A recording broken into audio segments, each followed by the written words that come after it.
Baik, Assalamualaikum warahmatullahi wabarakatuh. Waalaikumsalam warahmatullahi wabarakatuh. Waalaikumsalam warahmatullahi wabarakatuh. Oke, jadi selamat pagi rekan-rekan mahasiswa semester 2 di mata kuliah Surterland. Jadi sebelumnya mohon di-on-kan dulu kameranya. Jadi eh, saya juga mau izin untuk share screen. Oke.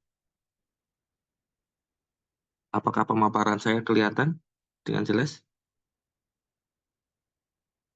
Halo, PowerPoint saya kelihatan? Kelihatan, Pak. Kelihatan, Oke. Pak. Jadi 2 minggu kemarin kita membahas tentang kerangka kontrol beta khususnya untuk KKH ya, untuk jenis poligon terbuka terikat sempurna ya. Jadi hari ini saya akan memberikan materi tentang kerangka kontrol vertikalnya ya. Jadi kalau kemarin itu bagaimana kita memperoleh koordinat X, Y ya dari poligon terbuka terikat sempurna dengan metode Bowditch ya, tapi berbeda dengan yang biasanya atau umumnya teman-teman laksanakan pada saat praktek, karena yang disediakan oleh peralatan yang tersedia di kampus yaitu Trimble dan Topcon itu konsep untuk perataan koordinatnya adalah menggunakan hitung perataan kuadrat terkecil ya. Ya, hari ini saya akan membahas tentang kerangka kontrol vertikal. Jelas kalau kita membahas tentang parameter vertikal berarti di sini menekankan pada elevasi atau ketinggian fix dari sebuah poligon ya. Jadi sebenarnya ini materi yang pernah saya sampaikan ya, tapi saya ingin menekankan untuk penggunaan KKV poligon terbuka ini pada pengukuran profil. Oke, ini konsep pengukuran dasar pada penggunaan seperti berikut. Teman-teman bisa memperhatikan gambar di sebelah atas ini adalah prinsip penentuan beda tinggi dengan sifat datar ya. Bedanya adalah titik di atas permukaan bumi yang akan diukur beda tingginya ya. Jadi teman-teman bisa melihat posisi titik A dan B itu berada di atas permukaan bumi.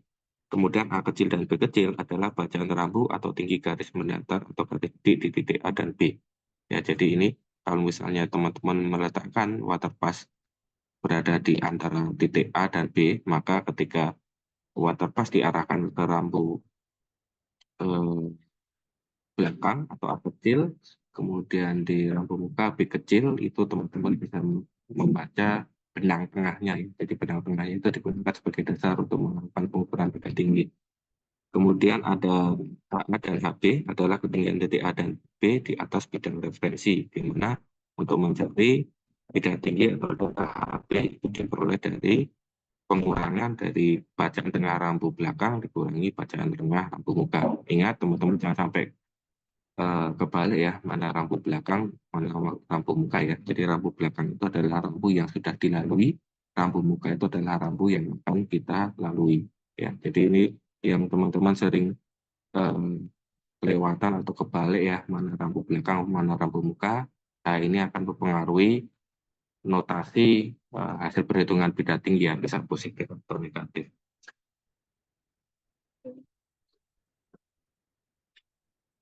Oke, ini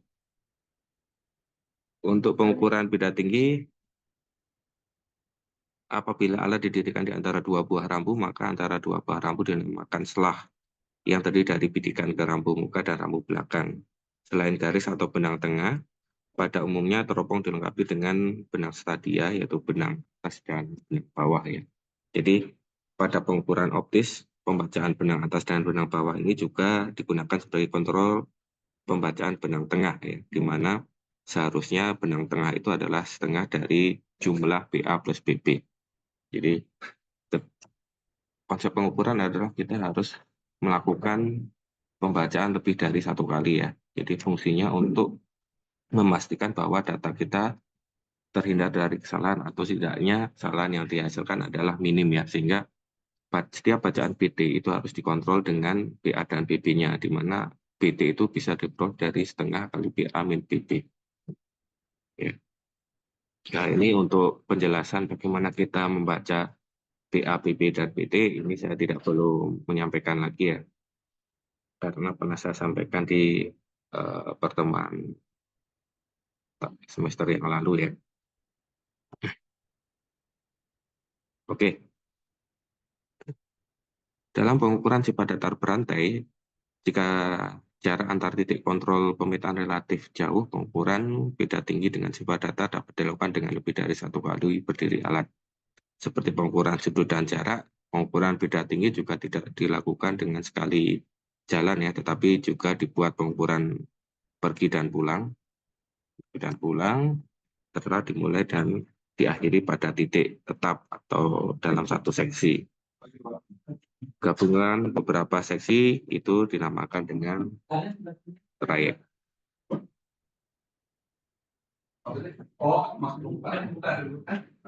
Oke, ini contoh untuk pengukuran sifat datar berantai ya. Jadi konsepnya itu sederhananya adalah bagaimana Anda melakukan perhitungan beda tinggi itu adalah jumlah dari keseluruhan beda tinggi pada setiap selah. Jadi 1, 2, 3, 4 pada selah yang panjang itu bisa kita gunakan persamaan dengan cara delta H AB sama dengan sigma delta H.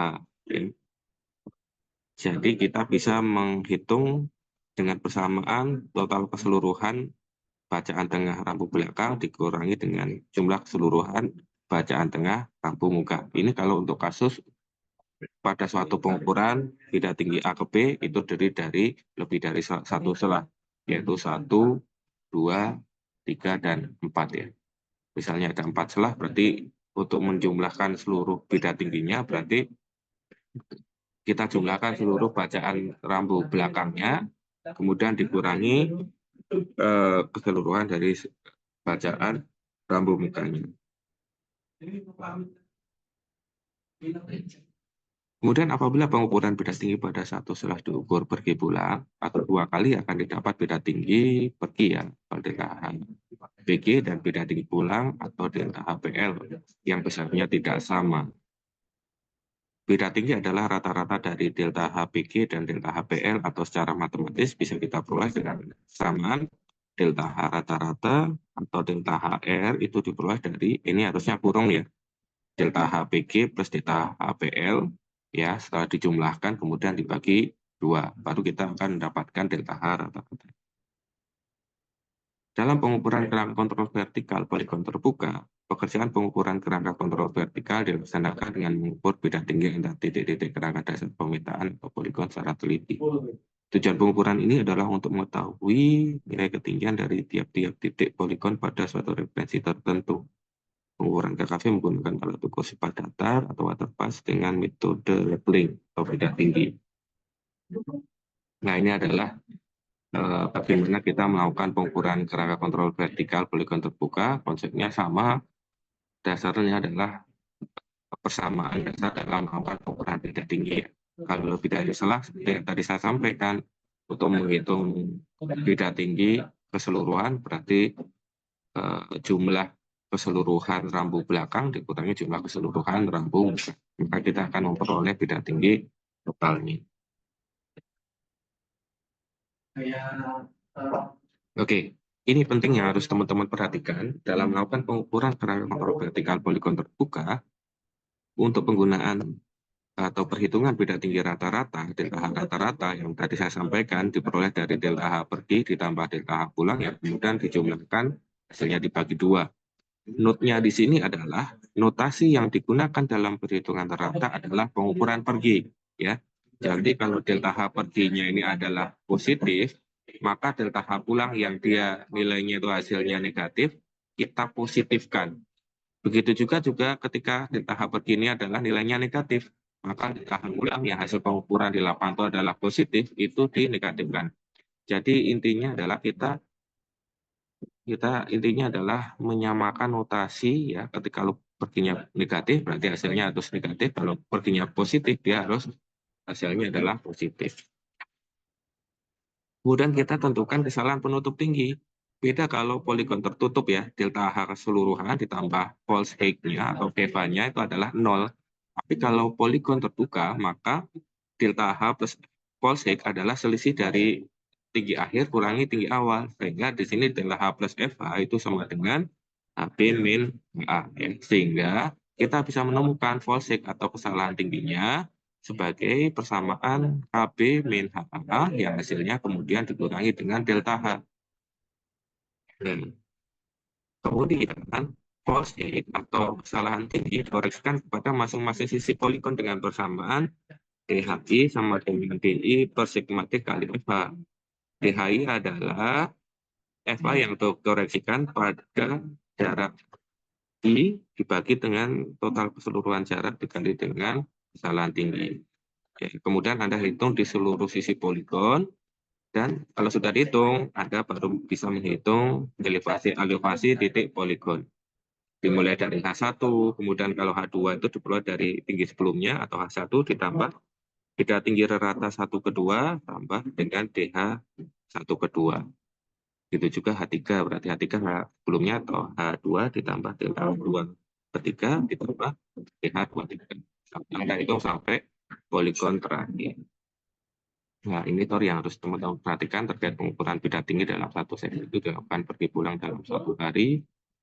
Dan jarak maksimum antara sifat datar ke rambu itu adalah 30 meter dan kedudukan alat pada setiap selah harus pada jarak yang sama antara instrumen dengan rambu dengan selisih rambu muka dan rambu belakang itu sebesar 2% ya, supaya memastikan bahwa alat itu berada di tengah-tengah dan meminimalisir kesalahan sistematik yang mungkin saja terjadi.